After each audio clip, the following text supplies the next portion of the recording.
நீங்களும் என்ன மாதிரி ஆன்லைன்ல ஸ்மால் பிஸ்னஸ் ஓனரா இருந்தீங்க அப்படின்னா கண்டிப்பா இந்த ஒரு விஷயத்த ஃபேஸ் பண்ணியிருப்பீங்க.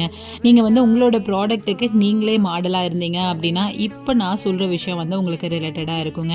ஆமா, என்னோட ப்ராடக்ட்டுக்கு நான் மாடலா இருக்கிறது தாங்க இப்ப நெறைய பேரு என்ன பத்தி காசிப்ஸா பேசிட்டு இருக்காங்க.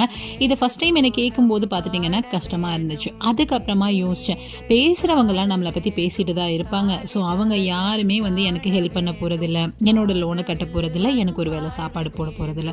ஸோ நான் என்னோட ப்ராடக்ட்டுக்கு நானே மாடலா இருந்தேன்னா, அது கஸ்டமருக்கு ஈஸியா ரீச் ஆகுது. ஸோ அதனால எனக்கு ஆர்டர்ஸ் வருது. என்னோட ட்ரீம அச்சீவ் பண்றதுக்கு எனக்கு வந்து இது ரொம்ப ஹெல்ப்ஃபுல்லா இருக்கு அப்படின்னு சொல்லி தான் நான் இத பண்ணிட்டுருக்கேன். ஸோ ஏளனமா பேசுறவங்கலாம் பேசிட்டே இருக்கட்டும். அவங்க எல்லாருமே நம்ம பின்னாடி தான் பேசுவாங்க. ஒருத்தரும் பார்த்துட்டீங்கன்னா நம்ம முன்னாடி வந்து பேச மாட்டாங்க. அது மட்டும் இல்லாம அவங்கனால நான் கண்டிப்பா சொல்றேன், நம்ம இந்த விஷயத்த பண்றோம் இல்லையா? இதெல்லாம் வந்து அவங்கனால நெனச்சு கூட பார்க்க முடியாது. இத பண்ற அளவுக்கு அவங்களுக்கு தைரியமும் கூட இருக்காது. பேசுறவங்க யாரும் இத பண்ண மாட்டாங்க. ஸோ நீங்களும் என்ன மாதிரி ஒரு ஸ்மால் பிசினஸ் ரன் பண்ணிட்டு, உங்களோட ப்ராடக்ட்டுக்கு மாடலா இருக்கறக்கு கஷ்டமா இருக்குன்னு சொல்லி யோசிச்சுட்டு இருந்தீங்கன்னா, அதையெல்லாம் தூக்கி வீசிட்டு, உங்களோட ப்ராடக்ட்ட சக்சஸ்ஃபுல்லா நீங்களே மாடலா இருந்து, உங்களுக்கு தெரிஞ்ச விஷயத்த அழகா வந்து டெலிவர் பண்ணுங்க. கண்டிப்பா சக்சஸ் உங்கள நோக்கி வருங்க. இது ஏன் நான் சொல்றேன் அப்டின்னா, என்ன மாதிரி ஸ்மால் பிசினஸ் பண்றவங்களுக்கு இது ரொம்ப ரொம்ப ஹெல்ப்ஃபுல்லா இருக்கும் அப்டின்னு சொல்லிட்டு தான்.